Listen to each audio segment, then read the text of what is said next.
I always say, like, if you're 100% sure before you've even had the conversation, this is something that's important to me, and it actually would be a sticking point if we couldn't get one, like, then just be honest. But usually people are not that sure.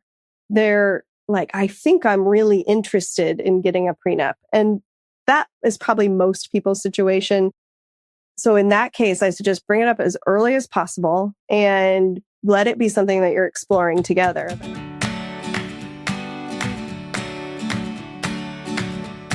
Welcome to Money Dates, the podcast that makes money conversations with your partner feel a little less taboo. I'm Natalie Slagle, a certified financial planner, and I'm joined by my husband and business partner, Dan Slagle, also a certified financial planner. Say hi, Dan. Hello. In each episode, we'll share honest stories and practical tips to help you and your partner feel more connected and confident on your financial journey. So grab your drink, get comfortable, and join us for our Money Dates. Today on Money Dates, we talk all things prenup with Kaylin Dillon. Kaylin is a certified financial planner who specializes in working with couples with separate assets, prenups, or blended families. She wrote the book, Prenup Partnership, and founded the Prenup Coach to help engaged couples have better money conversations before they say, I do. If she's not talking about money and marriage, she says she entertains herself by following real-time court cases involving spouses. Kaylin, welcome to Money Dates. Thank you. Thanks for having me. I'm excited to be here. Yeah, we're excited to have you. Prenups, postnups, I feel like those two words create certain feelings for everybody, right? But before we get into your expertise, and I know you are just like this plethora of knowledge with that, I want to learn more about you. Like, what does life outside of work look like for Kaylin? I live in Lawrence, Kansas with my husband, and I have a 10-year-old daughter. And so life outside of work is a lot of typical mom activities, school drop-offs and pickups and that sort of thing. And I do have a slight obsession following court cases involving spouses. And I would like to say I have like lots of other really interesting hobbies, but mostly I like to puzzle and do things that are just like easy to fit into working a lot and being a mom. Yeah, I love a good puzzle, and you can just start and stop at any moment. You know, you could spend 2 minutes, you could spend 2 hours. Puzzling is great. It's true. I have a question. Do you puzzle with your partner? Or is this like an individual solo activity? No, my husband and my daughter like to like swoop in at the last minute and take some credit. Of those like really satisfying last pieces. They don't really take credit, but they're like, oh, I see one. I'm like, well, you could see one because there aren't that many left to place. They're coming in at the best part. I love that because that's exactly what happens in our relationship. Natalie loves to puzzle occasionally, and it doesn't do it for me necessarily. But yeah, if the person's closer to the end of the puzzle, I'll be like, ooh, I'll jump in and help out.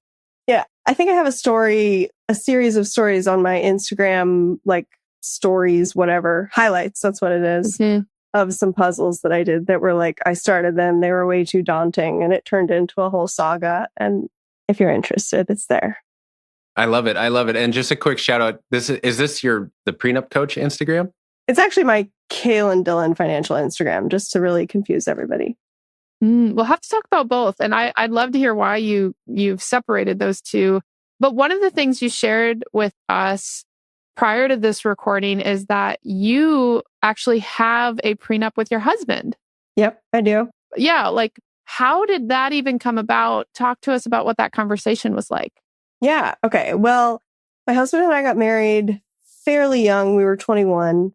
I was not. I was still in college and not in finance. I was studying Chinese and French at the time. So didn't even know any of the things that I know now.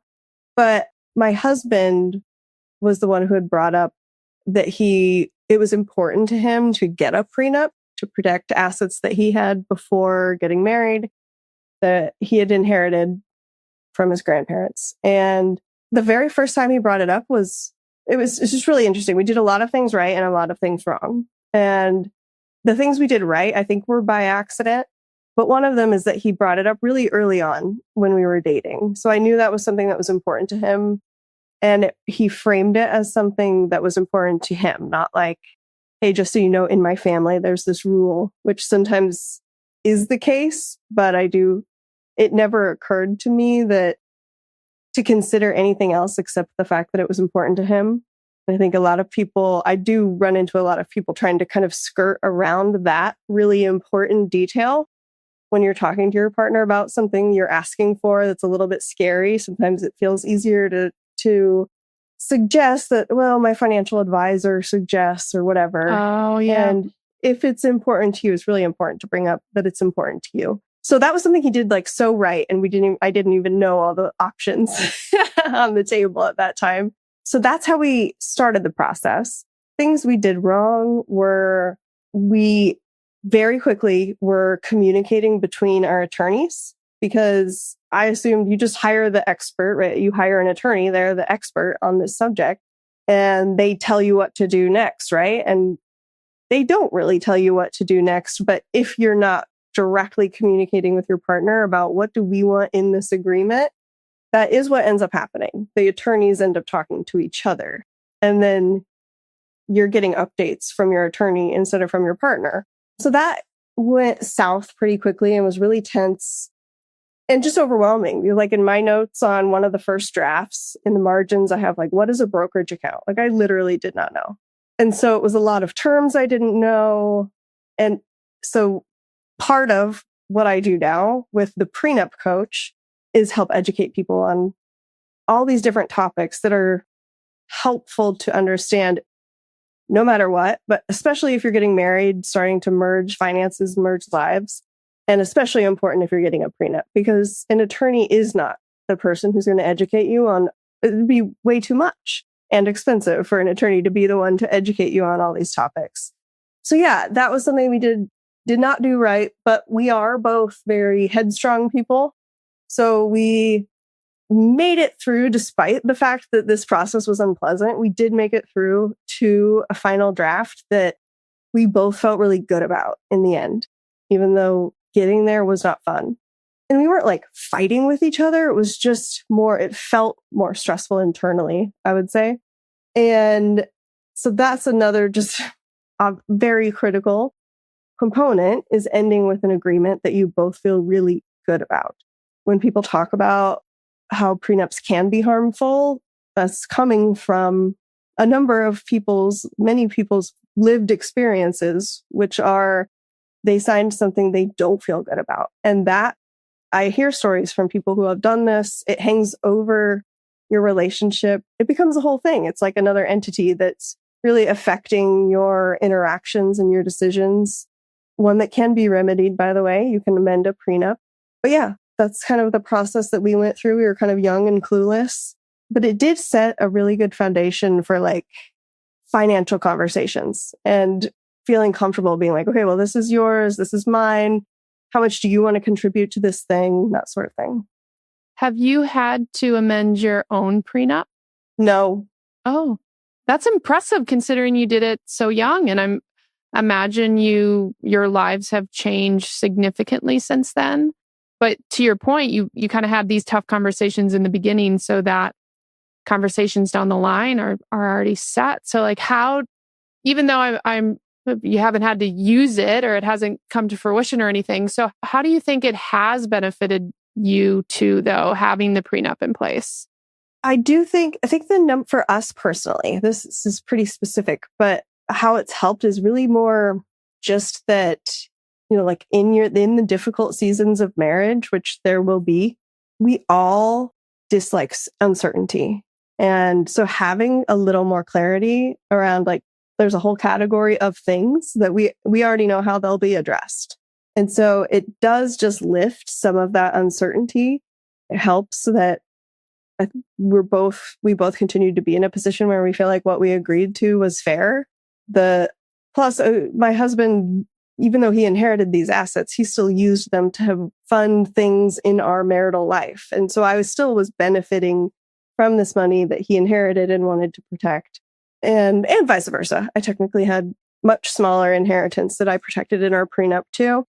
And as I've been able to use some of those, I have, but also because there was like a lopsidedness to it for a lot of years, it was like, oh, I'm getting a little bit of money from this thing. And for me, it was like, I am keeping that separate because I don't have or at the time, I didn't have as much in terms of a safety net if we were to split and if we weren't to stay together. And so it helped lay the foundation for those types of conversations we were always very comfortable having. And my husband never batted an eye when I said, I'm receiving this money, but I'm putting it over here. And also was always very generous with the money that he brought to our marriage. Yeah. Thank you so much for sharing your personal story. It's really amazing just seeing where you were, like when you said you were 21 and completed these documents to where you are now, and now having like this specialty and expertise in this. And that's really, really admirable. Can we back up just a little bit? Because I feel like some of our listeners may not even know like the process of getting a prenup. So is that something you could... is a prenup? Like, I feel like we need to... Sorry, yeah. But yep. Let's you're have right. the expert explain what it is. It's really just an agreement that takes effect upon marriage, and it is intended to be financial. And usually it's governing how would your assets be split if you were to get divorced. But you can choose what you're putting in your prenup or not putting in your prenup. And so every state has default laws around what's marital property, what's separate property. In some states, it's called community property. But despite some commonly misheld beliefs, they're treated very similarly in divorce, both marital property and community property. So the prenup is basically saying, I want to override what those default rules are, at least in these categories and whatever you have in your prenup. So for instance, first draft of our prenup included terms around what would happen to our shared marital home, which we didn't have yet. We were renters at the time. It was just like a hypothetical. So you can put things in here that don't exist yet, unlike a trust, where that can only govern things that already exist. A prenup, you could say, a hypothetical business I don't own yet. Here are the rules for it. So it had terms around a house. And I was like, that was one of the items that I thought, that does not seem fair. I can't even imagine being certain right now that future me, who may have children, and I mean, I don't even know what my situation might be, but I can't be sure I want to agree to anything around how I would split it. So we just ended up remaining silent on that subject. It's just not in our prenup. And so if we were to split, that would be one item that we would either have to come to an agreement, or if you end up going to court, that's when those default laws kick in and the court would decide what happens. It reminds me of the conversation, Natalie, you and I had when we first completed our estate plan. We didn't have our daughter at the time, but it was like within our will, naming the guardian of like an unborn child. And it's hard to imagine. It's hard. Really, it's hard to imagine. It's hard to make like an educated decision around that because it just doesn't exist yet. Well, and that's why I feel like your point, I mean, it's just some of these things, if it's so obvious when you hear it, but you don't think about it at the time, but you can always amend it. So as your life changes, you just go back to the prenup and amend it. Now, a lot of our clients are married. And so then it's like, oh, I missed that opportunity, but that's not necessarily the case. At least from what I know, there's this thing called the postnup. So could you talk about that? Like what happened? Dan and I, we do not have a prenup. We do not have a postnup. Like what about for those who are married? What options do they have when it comes to these types of conversations? Yeah. Married couples can get a postnup. It works very similarly. In a few states, there are some special rules that basically say, like, you have to, when you're getting a prenup, anytime you sign a legal agreement, each party is giving up some sort of consideration, legal consideration. If you're not yet married and you're getting married, by default, that is considered a legal consideration. So I could choose just not to marry this person. And I could choose to either take on the pros and cons of what comes with marrying somebody or not. If you're already married, some states are a little bit stricter about meeting that threshold for legal consideration. But other than that, it's just as simple. And things that after you're already married, meet that consideration are not that difficult to come up with. Probably if you're considering a postnup, you qualify because it could be something like somebody's thinking of leaving their job and taking care of the family full time, or somebody has committed infidelity or has a gambling problem, and the other spouse is saying like, I really want to work on this, but I need some assurances that I can give you space and time and room to work on this problem, and it's not going to take me under. And so like a postnup clause for a person in that situation that I've seen might say something like, all of the debt you've taken out in your own name is yours, and going forward, anything you take out in your individual name is yours.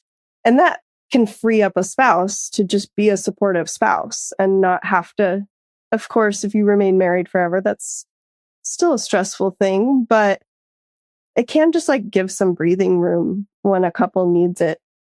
Kaylin, is there typically like an event, like some sort of life event that leads to married couples drafting a postnup, like what you were saying, whether it's gambling? A lot of times. Maybe like an inheritance, infidelity, whatever it may be. It seems like, okay. Could be, but I've also seen just like, I have not liked how we've managed our finances for X number of years. And I've realized like every retirement account and all of our investment accounts are actually titled in his name. And legally, if those were created during marriage and you don't have a prenup that says otherwise, they are marital property. But sometimes these things just feel unfair enough to a person that they want to address it. And they're finally finding their voice and bringing that up. Or they just learned that's an option. And so they're interested. It also could be that like they already had a prenup that they didn't like and they're wanting to amend it. That is an amendment. It's not a postnup. So maybe that's not the best example, but that's another one that I see. It's like something got set up some way in the past and they want to address it now because it's just not fitting. I could see, I mean, there's two big examples that we've seen in our client base, and it's one parent deciding to no longer work.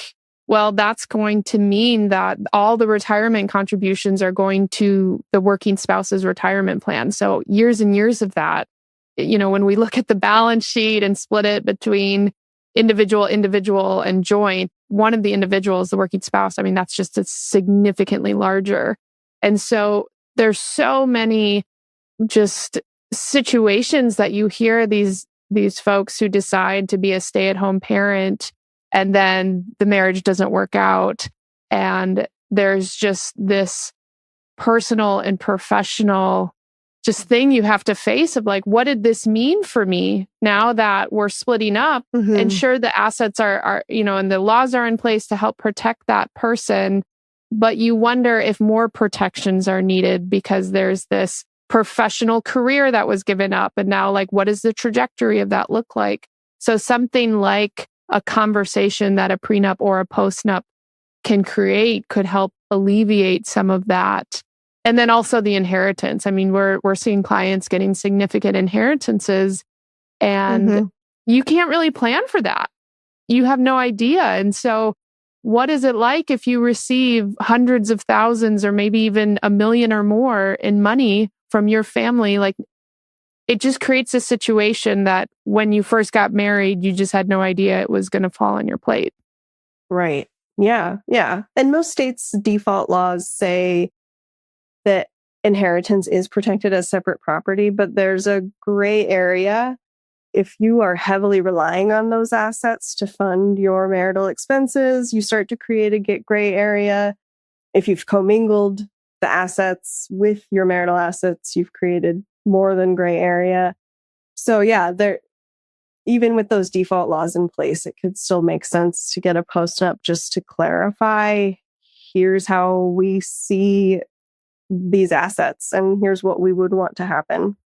But usually the same way that people who are getting a postnup have the same attitude that people who are getting a prenup have, which is like, this is not in preparation for a divorce we expect. It's really like, this is something to give peace of mind while we're married and we intend to be married, which is why I always try to take my clients through a financial plan first. I do standalone prenup coaching, but it is ideal if we can work on a joint financial plan together first to just kind of really solidify, like, here's plan A, and this is what we're working on and working towards. A prenup or a postnup is really, it's a plan B, but it's peace of mind, something that helps people sleep at night and hopefully like resolve some tension if there is a tension point. Mm-hmm. Yeah, definitely. Let's say someone's listening to this and they're thinking, oh, maybe I should do, depending if they're married or they're not married, I should do this.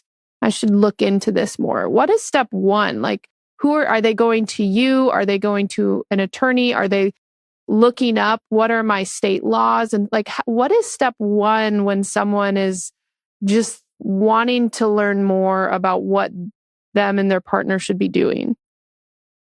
Yeah. So when I started my financial planning business, what I envisioned was focusing on financial planning work for people with separate assets. And so I did do a lot of talking about prenups because I thought, like, in my situation, that kind of laid a foundation for having separate assets. Maybe that will speak to other people. But really quickly, I was getting inquiry after inquiry from engaged people, some married people, but they were asking exactly what you're asking, because for most people, that first step is actually calling the attorney. That's what we did when we were getting married. And it's intimidating. And so I was getting tons of inquiries about just, okay, but can you give me some tips or guidance? And at first I was like, that's not really what I do. But very quickly I realized, you know what? I do have tips. Like, I learned lessons when I went through this process. And so over time, I created a guide to help people with that. That's what my book is, Prenup Partnership. I also have an online course. It's the same content to take people through. Here's like the ideal path. And that starts with working on how you talk about money and working on a joint financial plan, and then learning about what are the default laws, what are our options if we do want a prenup, and getting kind of educated on that. And then the ideal goal, though, no matter what, even if you want to skip over all of those, is you really want to talk with your partner and be very clear between the two of you. What are your goals for the prenup? You don't have to know legalese. It could be what I do with my prenup coaching clients. We end up with just a short bullet point list in totally plain language. Like, we're not drawing up the document. Just as, here are the goals for this agreement, so that the two of you are totally on the same page before you call attorneys and start that process. It also helps make sure that first draft is much closer to the final draft. Then you have a lot less in attorney's fees, which is nice, and a more pleasant experience. So that's the ideal path. But I wouldn't say, I mostly made that up because I just was seeing it done wrong, and I did it wrong. And I was seeing it done wrong so many times. Yeah. Do you have any thoughts or guidance on, because I'm assuming, well, I shouldn't assume, right? We all know what happens when you assume. But does it feel like typically one partner brings this to the other? Or like, in your ideal world, I'm sure it's a collaborative approach, like before even starting the process, right? But I'm just envisioning that there could be this moment of tension, whether you're the one providing the news that you want to get a prenup or postnup. Definitely if you're receiving it, like I could see that happening. So do you have any like thoughts or guidance on how partners should go about these conversations? Yeah. Ideally, you want to bring it up as, I always say, like, if you're 100% sure before you've even had the conversation, this is something that's important to me, and it actually would be a sticking point if we couldn't get one, like, then just be honest. And so I'm not suggesting anyone be dishonest, but usually people are not that sure. They're like, I think I'm really interested in getting a prenup. And that is probably most people's situation. So in that case, I suggest bring it up as early as possible. Really as early as possible, and let it be something that you're exploring together. That is a much better approach. It also gives you some room to be like, well, how do we want to manage our finances? That could really color what ends up in that agreement, or if you get an agreement. But sometimes someone already knows, like, I own this business. I've been divorced before. I am not going through that again. And I really want some clarity that, like, this business cannot be taken from me, and I'm not going to have to be paying distributions to an ex-spouse in the future from this specific thing. Or I used inheritance to purchase a home that I know we're going to share. And in those cases, you still want to bring it up as early as possible. Be really honest about why it's important to you, and becoming to your partner from that perspective of, like, here's why it's important to me, and try to lead with, like, what that would offer you. And just know, if you're asking your future spouse to give up something that they otherwise would have legal rights to in a marriage, then there's probably something else that you should be giving up as well. And so you can open up this conversation as something that's also making room for them to think about what's important to them. And I always tell couples, or the individuals who are, say, marrying someone with significantly more wealth, or what feels like a lot more to protect, it's not really fair to a future spouse with less money, but it's really important that they spend a lot of time thinking about what would help me feel reassured and a little more secure and safe. Because if you want to end up with an agreement that feels like it was a fair trade-off, this thing that your partner is asking for to help them feel safer, like, you need to really spend some time with thinking about what would make you feel safe. And something I hear frequently is, like, I just want to know I'd be okay. I don't necessarily want his millions, or I don't want her house. I just want to know I'd be okay. And that sounds great, but it's not enough. And it's just not enough information to go on. We need you to really think specifically about what would give you some peace of mind and safety. And that's how it's going to serve you well, like, during your marriage. Yeah. Well, and I love at the beginning, you were talking about just what happened with you and your husband. And it sounds like just from the get-go, he was like, this is what I want. This is what I need. We need to figure that out. And at least the way you described it, it sounds like it was done early in the like, hey, just so you know, this is something that is important to me. But you also talked about your personalities and how it's just kind of fitting for both of you. And I think about, we're all certified financial planners here. We just can talk about money. Like, we're just naturally curious about it. And I know that's not how your journey started right after school, but obviously we all had this comfort with talking about money, where I think that's not the norm. So to your point, it's like, you don't have to be an expert. You don't have to know exactly what you want. You just have to know that, like, hey, there's this thing out there that exists, and maybe we should start having a conversation with professionals about it. Like, just bring it up, right? Like, you don't have to be an expert. You don't have to know what you want, but you might know that, like, even just having the conversation could be really beneficial for the relationship in the long run. Yeah. That's what you just described would be the ideal path, for sure. Yeah. I'm sure it doesn't always. So I can't help it, but I love me a juicy story. Like, I'm sure you've got some juicy stories over there, Kaylin, of, like, these court cases that you like researching. Like, I'm sure it's not the boring ones where everything went as planned and everyone got half and it's all happy-go-lucky. No, there's got to be, like, in your line of work, I'm sure there has been stories that you're like, this is why I do what I do. You got any stories for us, Kaylin? I've got a few. Just a quick PSA first. So one of the stories I was following recently was the Corey Richins trial. I don't know if you saw anything on that, but she did have a prenup and I don't necessarily follow cases with prenups, but this one had one. And the prenup did say you have no rights to your husband's business unless he dies before you. Then she would inherit. He owned half of the business, so she'd inherit that half. Actually, it would get bought out in a buy-sell agreement. She would receive those assets if they were married when he died. And what she totally skipped over was that it doesn't have to say this in your prenup, but it does not apply if you kill your husband. So that's like, she thought this plan would work, but it did not. and she was convicted a couple of weeks ago. But that's not a client story.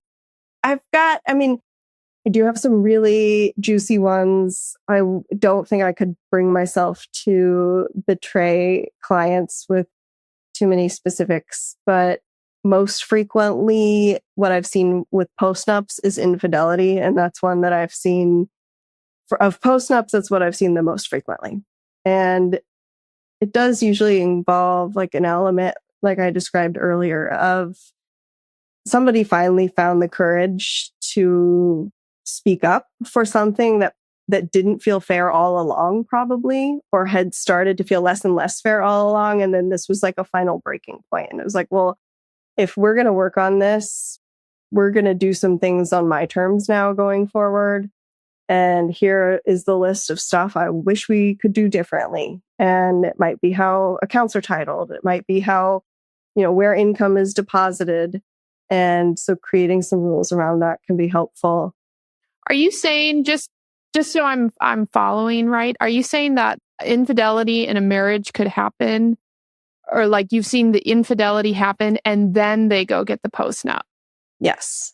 Interesting. Because I guess, just because there's infidelity doesn't mean you're going to separate, right? Like, no. But now you're like, well, now I know that was something you did. I don't want it to happen again. You told me it's not going to happen. I want to believe you. I do believe you.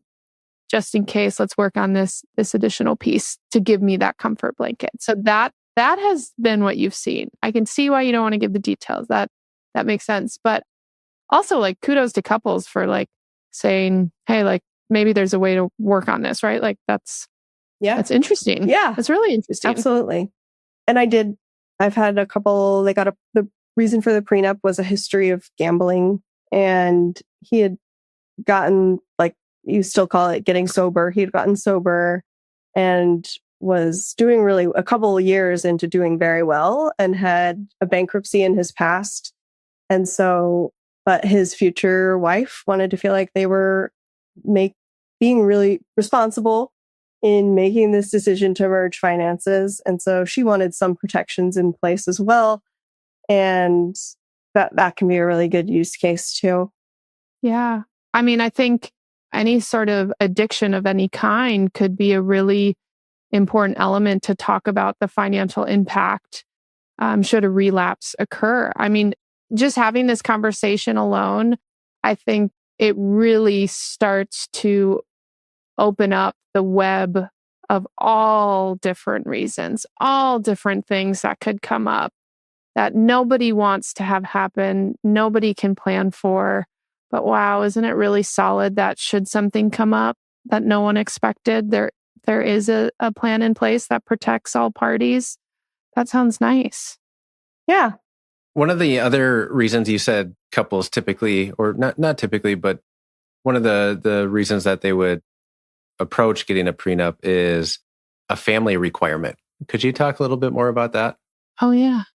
Yeah. I mean, I've run into this a few times where the family has said, like, hey, kids, they're saying to their children, like, you have to get a prenup. And we've got all this family money.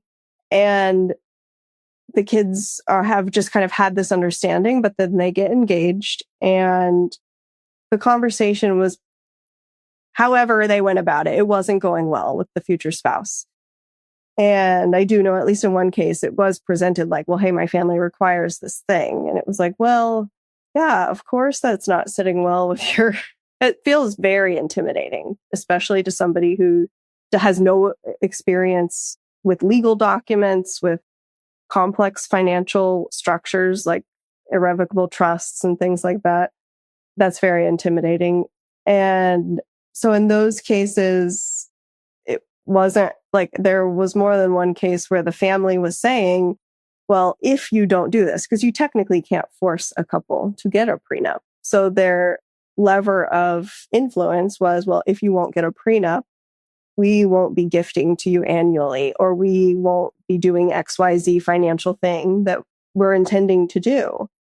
And so couples really have to make a choice. And I've seen couples make choices in both directions. So I've seen couples decide like, okay, yeah, my family's going to be generous with us. So let's just like get through this. So they did. And I've also seen the couple decide as partners, like, you know what? I don't really like how this feels. And let's just figure out our own way, knowing we're foregoing potentially a lot of financial support that we were about to get. Every situation is different. I definitely can't say what a couple should or shouldn't do. It's tough. Family dynamics are difficult. And I don't necessarily want like my couples to automatically make the choice that's potentially cutting out family members when maybe there's another way around this conversation. So I do try to, for couples in that situation, I do try to give them some coaching around like, why are these the only two options that are being considered? One, you could go get, by the way, you can go get a prenup and not ever tell your parents actually what's in it. Like they don't have to know. You could just go mimic your default state laws. B, you could step up and really have some tough conversations with your family and try to come to a more middle ground agreement. And I do think not all parents are the same, but I do think that they sometimes respond pretty well to seeing their children step up and like make that decision that, you know what, this is going to be my future family. We're starting to think about how we want to do things. Here's what I know I care about, what matters to me. What you're suggesting is not sitting right with me. Like, is there some way about this that helps you feel like this family wealth is protected enough that we could include that lets us move forward without this, like, whatever their terms were that they weren't liking? I can totally see why this can be a contentious conversation. You think about you're about to marry into this family, and I feel like most people in those situations, they just want to be liked by the other family, right? It's like this really big, new, happy thing. And then again, you're young, you might not really understand the ins and outs of financials, and they're slapping you with this, hey kid, you're coming into family, you don't get access to this wealth. Like, and obviously I would think most families, that's not the perception. It's just, hey, there's a lot of responsibility here. This is how we're all managing it. It is very, it's just, but it can be hard from the person that's getting married in. It's just, that can be just a hard thing to process, even if it really is maybe the right decision on behalf of the family. It's a unique situation for someone to be in. Yeah, I heard that. And that was really certainly felt like my position when I was getting married. And I've heard that position referred to as the outlaw. Like you're the in-law, but you're on the outside of that family. And so I have a chapter in my book and a lesson in the course on, tips for the outlaw. And because it is really intimidating when this family has a whole team of professionals already on the ready to help them. They already have the attorney. They already have the financial advisor. You've never hired an attorney before in your life. You don't even know what type to call or what it's going to cost. It's incredibly intimidating.